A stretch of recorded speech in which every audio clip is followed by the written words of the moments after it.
বাংলাদেশ একটি নতুন পথের যাত্রা শুরু করতে যাচ্ছে।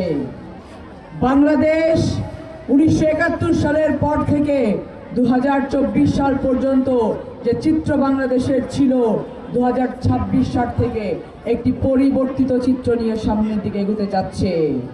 সেই পরিবর্তিত বাংলাদেশের পথিকৃৎ হবেন ইনশাআল্লাহ আমাদের চেয়ারম্যান জনাব তারেক রহমান। আজকে যদি বলতে হয় বাংলাদেশ কোন পরিবর্তন আনতে যাচ্ছে, জনগণ দেখতে চায়, তাহলে আমি বলবো আমি ফারজানা শারমিন পুতুল হচ্ছি সেই পরিবর্তন, যেই পরিবর্তন বাংলাদেশ আনতে চায়। লালপুর ডাকাতিপাড়া তথা নাটোর 1 সংসদীয় আসনে আমি ধানের শীষের মনোনীত প্রার্থী, আমি বাংলাদেশ জাতীয়তাবাদী দলের মনোনীত প্রার্থী।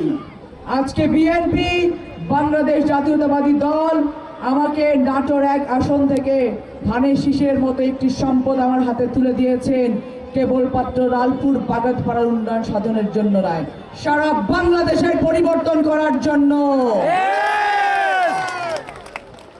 আগামীর বাংলাদেশ হবে মানবিক বাংলাদেশ, আগামীর বাংলাদেশ হবে গণতান্ত্রিক বাংলাদেশ, আগামীর বাংলাদেশ হবে তারেক রহমানের বাংলাদেশ। এই লালপুর বাগাতিপাড়ার মাটিতে কেবলমাত্র রাস্তাঘাট, স্কুল, কলেজ, মসজিদ, মন্দির করেই ফারজানা শারমিন পুতুল ক্ষান্ত হবে না। আগামী 12 তারিখ ভোট বিপ্লবের মাধ্যমে জয়যুক্ত হয়ে এই লালপুর বাগাতিপাড়াতে ঘরে ঘরে মানব সম্পদের উন্নয়ন করে তারপর এই লালপুর বাগাতিপাড়াতে ফারজানা শারমিন পুতুলের উন্নয়ন সাধন হবে ইনশাআল্লাহ। আজকে আমি আপনাদেরকে কথা দিতে চাই যে এই লালপুর বাগাতিপাড়াতে অর্ধেকের বেশি হচ্ছে নারী। সেই লালপুর বাগাতিপাড়াতে নারীদের কর্মসংস্থানের মাধ্যমে, নারীদের অর্থনৈতিক উন্নয়নের মাধ্যমে লালপুর বাগাতিপাড়া উন্নয়ন সাধন করা হবে ইনশাআল্লাহ। নারীদের জন্য একটি ভিন্ন স্পেশাল শিল্প প্রতিষ্ঠান গঠন করা হবে, যে শিল্প প্রতিষ্ঠানে কেবলমাত্র আমার মা বোনেরা কাজ করবেন, তাদের হাত ধরে তাদের অর্থনৈতিক স্বাবলম্বিতার মধ্য দিয়ে এগিয়ে যাবে লালপুর বাগাতিপাড়া।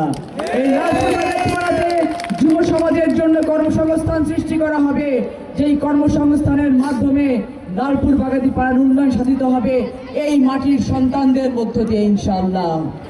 যে মাদকে আসক্ত করে বাংলাদেশের যুব সমাজকে বিপদগামী করার চেষ্টা করা হয়েছে, লালপুর বাগাতিপাড়াতে একই কাজ করা হয়েছে।